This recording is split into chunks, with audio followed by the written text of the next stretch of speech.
The PRI propagation beds are part of our native plant center. The main purpose for having these propagation or nursery beds is to ramp up the amount of seed or bulbs, in the case of this plant, that we can get for outplanting back onto the prairie.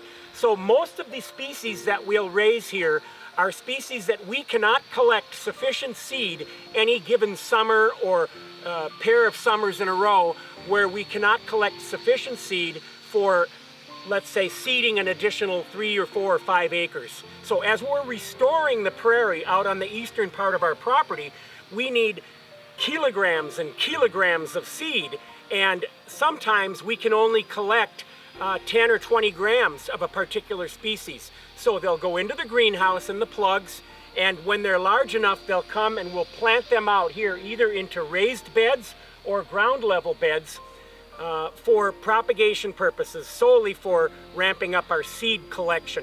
Now, in the case of this plant, it's called Triteleia grandiflora. It's bicolor Triteleia. It's exceedingly rare on Whidbey Island. We may have the only population on Whidbey Island, but it's more common in eastern Washington. It's a stunningly beautiful lily. It's worth coming out and walking our trails just to see this.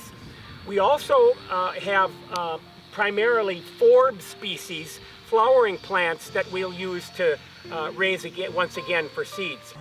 This is our second major propagation bed area. It's actually a septic drain field, as you can see, so it's the ultimate in recycling and repurposing some gray water, if you will. So in this propagation bed area, we have buttercup, we have silver puff cutleaf, we have sanicle, Romer's fescue, small-eyed blue Mary, and we also have small flowered blue Mary.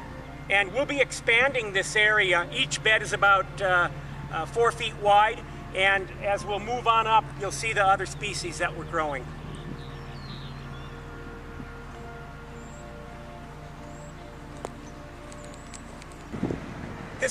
This middle area is still in the process of being prepared for laying out more propagation beds. What we're doing is we're letting the weeds express themselves and then coming through with a light till or a hula hoe to then kill them so that we have less of a weed problem when we put in our native plants here.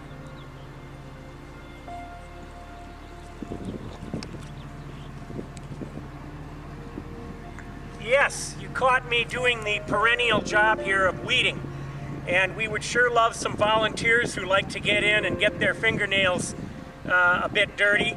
It's a great project. You're helping these native plants survive and thrive. Here we have field chickweed beds, and behind me more mature field chickweed as well as Romer's fescue in the corner. This is all field chickweed here. It's a beautiful, stunning ground cover type plant. You can see the flowers are quite lovely, and it doesn't spread as rapidly or wildly as people might associate normal chickweed with.